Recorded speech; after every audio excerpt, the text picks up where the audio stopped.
رايحين نعترف لكم عليه، نحكي لكم عليه احنا ما تسمع عليه احنا ما تزوجناش. السلام عليكم، وعدنا لكم فيديو جديد. فيديو تعليم هو فيديو خاص بزاف.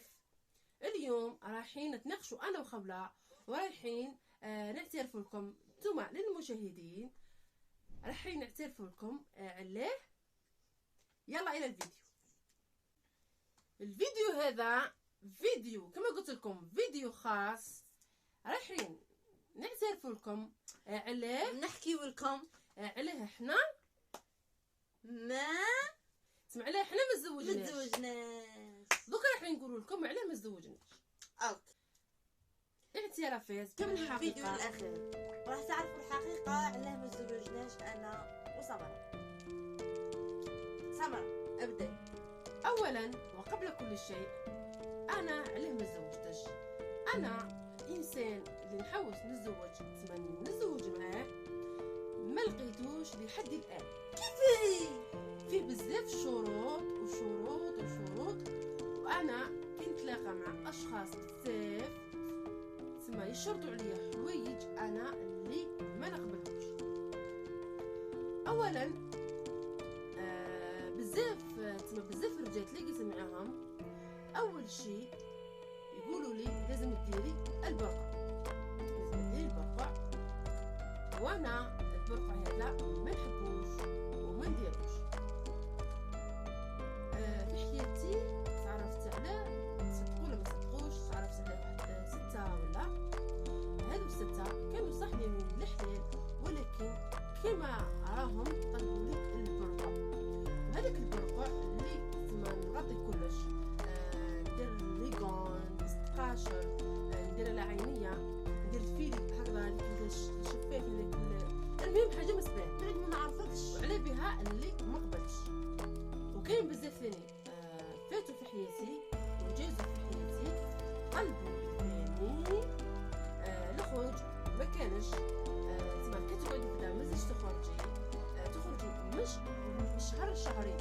انا واحد الخطره هكذا تعرفت على واحد مشيت معاه، واش قال لي شوفي، قال لي انا ما نحبش المراه تخرج.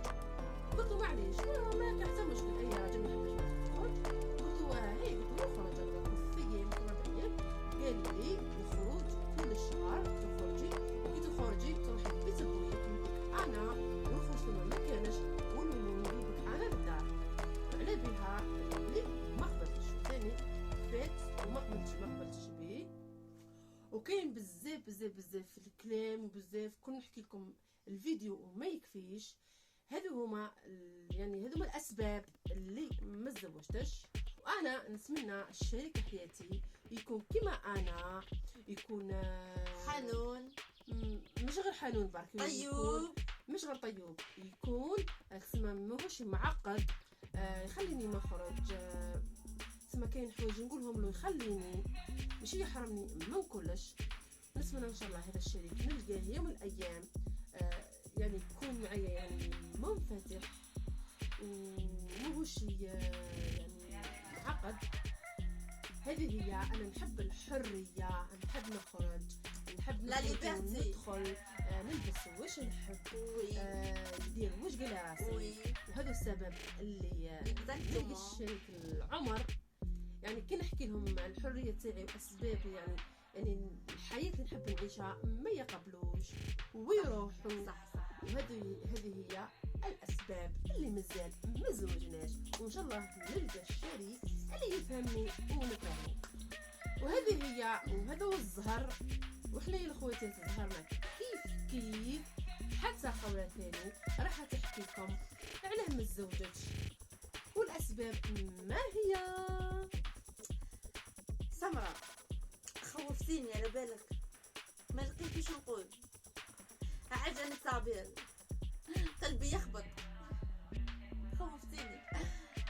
انا باختصار مانيش نخمم في الزواج، ومانيش حابه نتزوج، وحابه نعيش حياتي وندير ما قال راسي. هذه هي باختصار. كيف سمعتوا انها تشعر بالخوف الكبير مع بس واش تحب واش نحب ودير نحب واش ندير ما تحب. قال راسي، واحد ما يصرف فيا، وهذه هي واحد يقول لي ديري الزواج. ماهوش لعبة، الزواج ماهوش لعبة. إذا حبيتي تتزوجي لازم تكوني متفتحة، ولازم تعترفي كلش، تبني سياسك على الصح ولا يريد. لازم تعترف كي تلاقي ولا كي تعرفي على انسان، لازم تحكي له، يعني تكوني معاه سيريو وماشي تكذبي، ومن بعد كي تتزوجي راح يبان الكذب وانت ما تقبليش حوايج، هو ما يقبلش حوايج، يسبب طلاق ويسبب يعني الدمار وشجار. وهذه هي حكايتنا. ما تسرعوش في الزواج يا حبيبين، قبل ما يتزوجوا يكونوا متفاهمين مع بعض، ويكونوا علاقة مفتوحة ماشي معقدة، وان شاء الله ما تطيحوش في هذه الغرقة. وهذه هي. وحنا نحبوا نبنيو على الصح ولا ما نبنيوش مرة، به ما نغلطوا، ما نسوفريو، ما نبكيو، ما نندمو. وهذا هو الفيديو تاع اليوم. وما تنساوناش لايك، وما تنساوناش اللي شافنا جديد يابوني القناه، واللي ما يشوفنا واللي شافنا جديد يخلي لنا كومونتير حلو. كيما نتوما نحبكم ونموتوا عليكم. معكم سمراء وخولة، نحبكم بزاف ونموتوا عليكم. باي باي. بزاف.